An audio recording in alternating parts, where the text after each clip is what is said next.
Halo semuanya, jumpa lagi di channel CNF ID. Ya, kali ini saya akan menemani kalian di video review ini.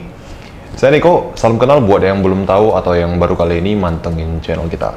So, gue ingin nyapa dulu buat kalian-kalian yang baru bergabung di channel ini. Jadi, kita ini bisa dibilang channel teknologi ya. Ya, kalian bisa cek sendiri lah di video-video kita di channel ini, yang hopefully bisa bermanfaat bagi kalian. Dan jangan lupa juga buat support channel kita dengan subscribe dulu ya. Tentu, saya juga nggak sampai lupa buat viewer-viewers lama, welcome back.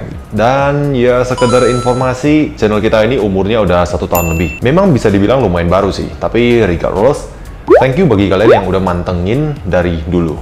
Oke, sebelum kita lanjut, bumper dulu. Juaran bakpao ya? Enggak.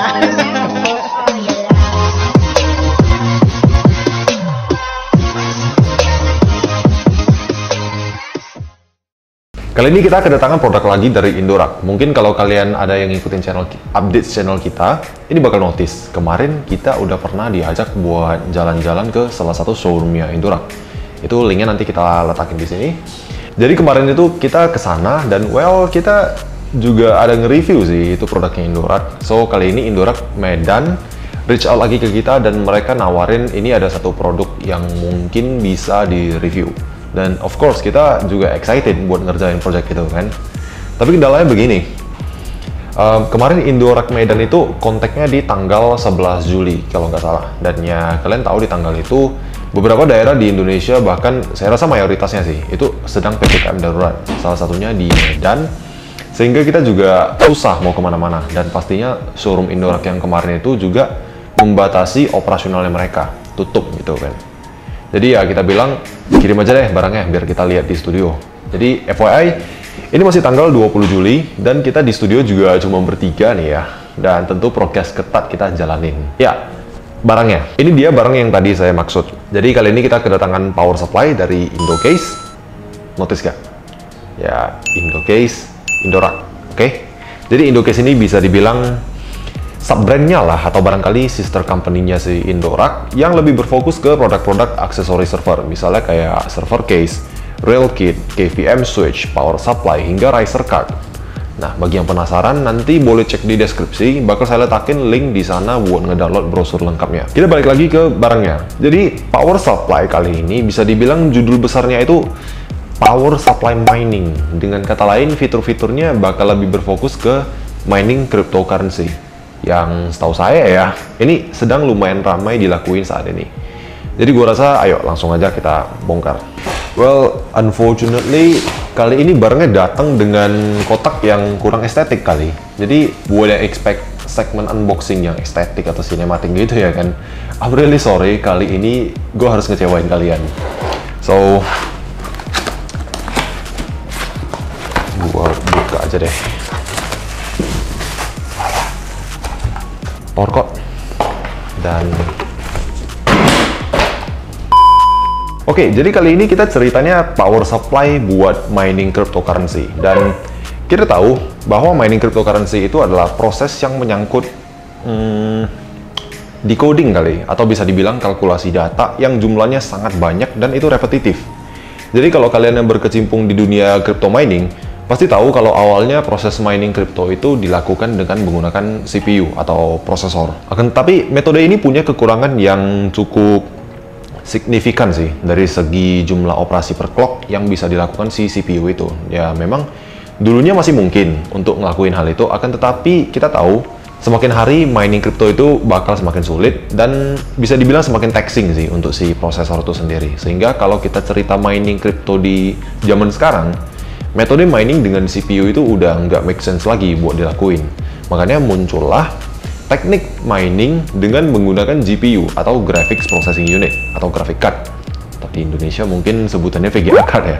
Tentu kalau cerita mining dengan VGA card itu kita ibaratnya punya cores yang lebih banyak dan lebih efisien kalau dibandingin dengan mining dengan sistem yang CPU based. Dan bagi saya salah satu kelebihannya lagi yaitu kalau kita mining dengan GPU, per satu sistem itu kita bisa punya banyak GPU selama PCIe lanes di motherboard dan CPU-nya cukup gitu kan. Sedangkan kalau kita mining di CPU kan satu sistem hanya satu CPU. Unless kalau kalian pakai motherboard server yang misalnya punya hingga 4 soket gitu, tapi kan nggak make sense gitu, terus nggak efisien juga. Nah, Terus apa?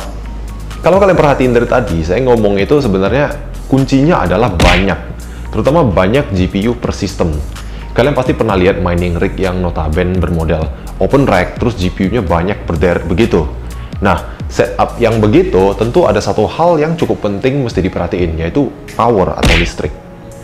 Kalian tahu kalau GPU yang high performance begitu minimal perlu satu buah supplementary power yang langsung ke power supply. Tentunya dengan GPU sebanyak itu, kita nggak mungkin masang banyak power supply gitu juga kan untuk sistem mining kita. Makanya muncullah power supply yang seperti ini. Ini adalah power supply Indocase Indoraq PSU 1350. Dan sesuai namanya, power supply ini berkapasitas 1350 watt. Dan kalau kita cerita soal features, power supply ini dilengkapi dengan banyak kabel. Jadi ya ini ada standar lah, ini ada 24 pin untuk CPU.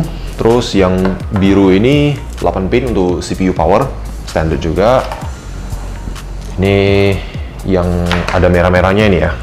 Oke, yang ini yang merah-merahnya, ini ada kabel SATA power. Dan yang paling penting, kita punya 1, 4, 5, 6. Kita punya 6 buah PCIe power, yang ini 6+2. Yang kita tahu ini adalah power untuk VGA atau graphics card. Jadi tentunya ini cocok banget buat mining, dan dengan kapasitas 1350 watt itu juga menjadikan ini PSU yang bukan cuma banyak kabelnya, tapi juga cukup kuat buat aktivitas mining yang kita ceritain tadi. Sebagai contoh, kalau kita misalnya ya, setahu saya salah satu GPU yang paling cepat profit buat mining itu GTX 1060. Kalian bisa hitung sendiri nanti matematikanya. Dan kalau kita asumsikan CPU and motherboardnya sanggup, dengan TDP 120 watt, kita bisa nge-run hingga 8-10 buah GPU ini di satu sistem. Dan itu hanya dengan menggunakan satu unit PSU ini. Hal ini tentunya sangat beneficial karena kita nggak perlu banyak-banyakin PSU buat nge-handle sistem kita. Kalau misalnya kita pakai satu buah PSU ini aja udah bisa gitu kan. Nah, ngomong-ngomong soal supply listrik lagi, kalau kita cerita soal power supply itu kan kita nggak bisa ngelupain yang namanya efisiensi. Apalagi kalau kita cerita mining, apalagi kalau skalanya udah besar. Menyangkut hal ini, PSU ini udah dilengkapi dengan rating 80+ gold. Ya, kita tahu kalau cerita soal power supply kan nggak bakal luput dari pembahasan rating 80+ ini. Jadi, singkatnya, power supply ini udah punya efisiensi hingga 90%, dengan power factor hingga 90% juga. Nah, kenapa ini krusial di mining? Tentu kita tahu kalau di mining itu, apalagi kalau seperti yang tadi gue sebutin, udah skala besar, itu konsumsi listriknya nggak main-main. Tentunya dengan hal ini, power supply yang kita pakai itu seefisien mungkin lah. Bayangin, kalau pakai PSU yang abal-abal, apalagi ya katakanlah efisiensinya cuma 50%, tentu cost kita untuk listrik bakal membludak. Apalagi dibandingkan dengan kalau kita pakai PSU yang udah 80+ gold seperti ini. Terus, kalau ditanya, kenapa nggak milih yang platinum atau yang titanium? Kalau saya sih jawabannya, ini masalah soal profit atau soal break even-nya sih. Karena power supply yang 80+ platinum atau titanium itu tentu harganya nggak main-main, kan? Dan mengingat juga mining rig itu adalah rig yang ibaratnya kita running di load yang setinggi mungkin, dan itu non-stop. Jadi saya rasa sih, sayang banget kalau kita pilih produk-produk yang terlalu high-end. Mungkin sama sih, kenapa saya sebut tadi GTX 1060, kenapa nggak mau milih RTX 3080 aja atau graphics card yang speknya lebih tinggi. Tentu ini balik lagi ke masalah cost dan seberapa cepat kita bisa break even. Jadi itu nanti kalian bisa hitung sendiri lah gimana hasilnya. Terus ngomong-ngomong soal harga, PSU 1350 ini dijual di sekitar 2,1 juta di marketplace.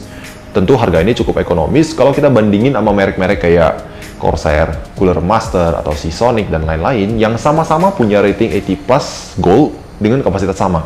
Kalian bisa cek sendiri nanti. Dan kalau misalnya ada yang komplain, ya merek lain itu kan udah full modular dan sebagainya. Well, kalau saya rasa sih, buat apa? Ya kan namanya ini juga barang yang bakal kita jadiin mesin perang gitu kan.